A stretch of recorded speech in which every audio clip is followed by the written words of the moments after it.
Hey YouTube, you've probably seen by now that I'm a black man. I am originally of African descent, coming to England via the Caribbean. One parent was recruited into the Borg by the other, and the first was, unfortunately for them, a born-in. I was once told by an elderly relative when I was very young that workers' rights weren't exactly a priority back in the day in the Caribbean. But the one work break that they did allow was church, and you could choose any religion you liked as long as it had Jesus in it. My relative said they took our freedom, but they gave us Jesus. He wasn't angry. It was just a statement of fact. In fact, I'd have been the first in church and the last to leave if the alternative was what my forebears lived through.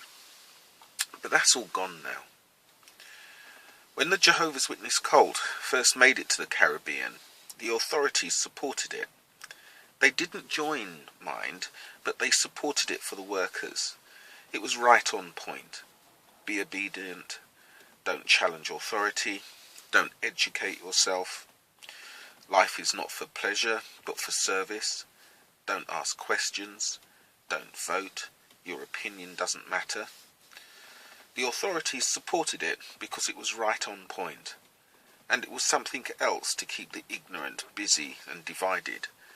Seventh-day Adventists, who also door knock, against a Baptist, against Christian Scientist, against Jehovah's Witness, against, all arguing over a book that never told them to seek freedom, but embrace slavery and wait for the day when the magical Sky Daddy rescued them and killed the owners, which was the subtext in the Caribbean.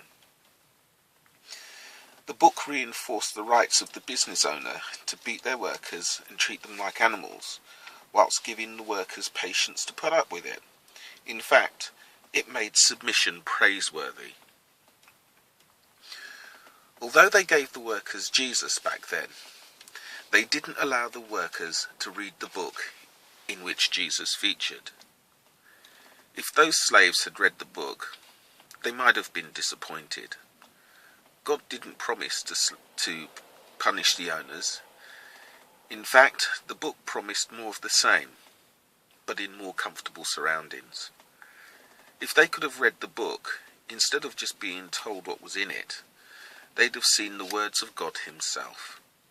They would have learned the importance of the blue fringe, that sprinkling blood cures leprosy, that Jephthah did indeed do to his daughter as he promised, that the Lord they waited on gave women their cycle and men their foreskin, then despised them for it.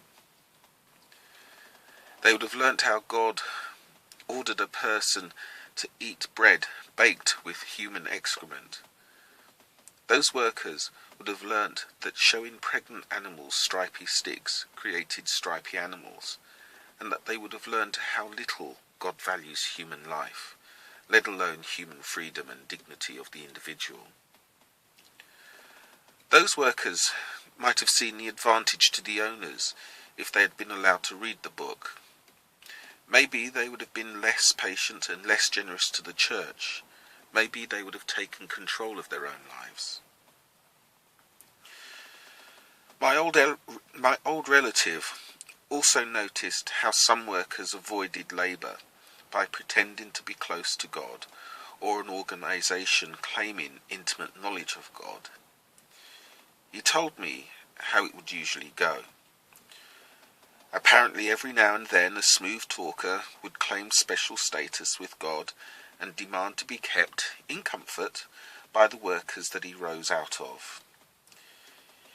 He would be well paid to talk and make shit up that would please his target audience, and the authorities would approve as long as it stayed right on point.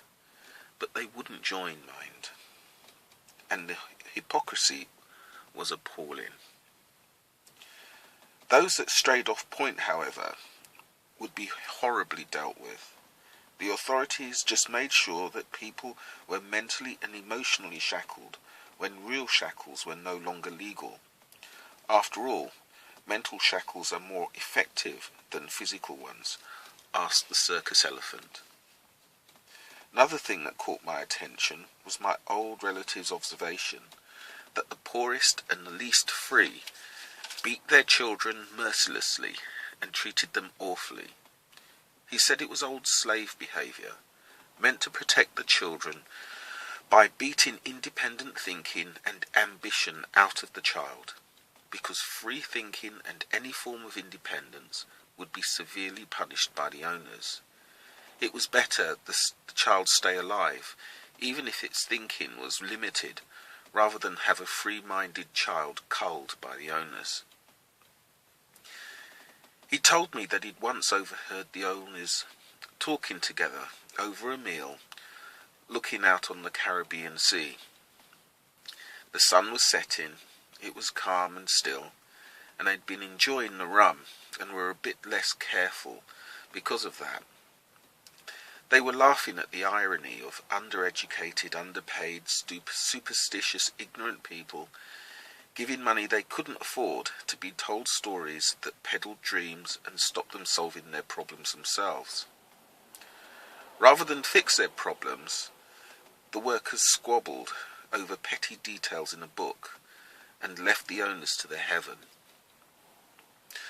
My relatives told me what saddened him and disappointed him the most was that when he ran home to report what he'd heard to his mother, aunts, uncles and siblings, his mother took a stick and beat him that night, and the next day reported him to an elder, who lashed him too, and told him to leave it all in the hands of Jehovah. He told me he cried that day, not because of the beatings, but the blind foolishness of his family and the people all around him. The owners were right. It made me think of the old American slave who spent 20 years praying for freedom, but received no answer until he prayed with his legs. Today I'm crying too, because there are Jehovah's Witnesses that ignore the suffering and torment of the men and women that went before us, who fought and died for the right to be free, for women and black folk to vote, the freedom to be educated and find rewarding work. They take their freedom and their one life and give it to some men moving out of Brooklyn now, who use all the psychological tricks of the old Caribbean owners. Jehovah's Witnesses would still beat and silence that child that brought them truth, then return to that comforting delusion, praying for genocide. When will we as a species grow up? The answer to our problems is not in the sky.